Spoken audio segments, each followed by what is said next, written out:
आज हम बहुत हंस भी नहीं पा रहे, क्योंकि अभी हमारे चेहरे पर मुस्कुराहट है। कुछ देर में जब हमारी बेटियों की विदा होगी तो फिर वही बुरा लगेगा। 1 साल से तैयारी कर रहे थे, रोज रोज व्यवस्था कर रहे थे, शिवरात्रि आएगी, अब आ गई। आज सुबह से हम खुश थे, सोए नहीं कल रात से, पूरी रात यहाँ दरबार लगाए रहे, फिर मीटिंग लेते रहे, फिर जल्दी जल्दी गए, जल्दी जल्दी स्नान ध्यान किया, 1 आध घंटा लौटे, फिर जल्दी आ गए। तब तक दामाद आ गए, दामादों के स्वागत में लग गए।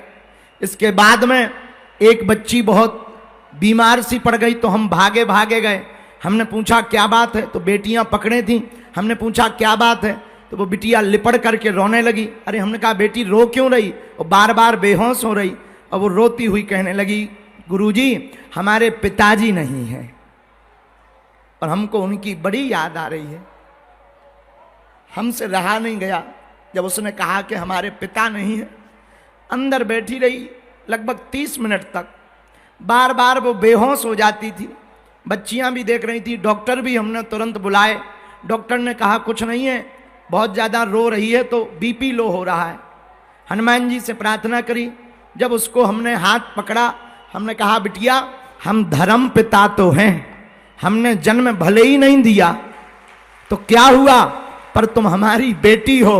और जितनी भी बेटियां आज यहां पर पाणी ग्रहण पर परिणय सूत्र में बन रही, मेरी बेटियों तुम्हें चिंता नहीं करना है। जब तक हमारे तन में प्राण रहेंगे तब तक तुम बिना मां बाप के नहीं हो।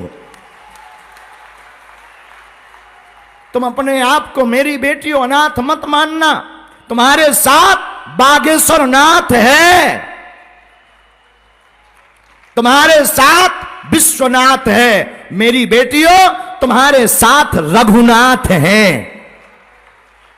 और जितने ये घराती बराती पंडाल में बैठे हैं, खड़े हैं, मंच पर गणमान्य बैठे हैं, मेरी बेटियों इनको हमने जो प्रार्थना की स्वामी जी से, या राजपीठ के लोगों को फोन लगाया, या महाराज जी को बुलाया, हमने अपने लिए नहीं बुलाया। ना तो हमें वर्चस्व दिखाना है, ना हमें दुनिया को प्रदर्शन करना है। हम तो बस इन लोगों को बुला करके ये निवेदन करना चाह रहे हैं कि ये वो बेटियां हैं जिनके माँ बाप नहीं हैं, ये वो बेटियां हैं कि जिनके माँ बाप तो हैं पर उनके पास में रुपया नहीं है, व्यवस्था नहीं है। हम यही चाहेंगे, यह सभी मंच पर बैठे हुए लोग अगर केवल इतने लोग संकल्प ले लें कि हम भी 10 बेटियों का घर बसाएंगे, हम भी बेटियों के लिए विद्यालय खुलवाएंगे, हम भी मंदिरों के दान पेटियों से गरीबों का घर बसाएंगे, भारत को विश्व गुरु बनने से कोई नहीं रोक पाएगा।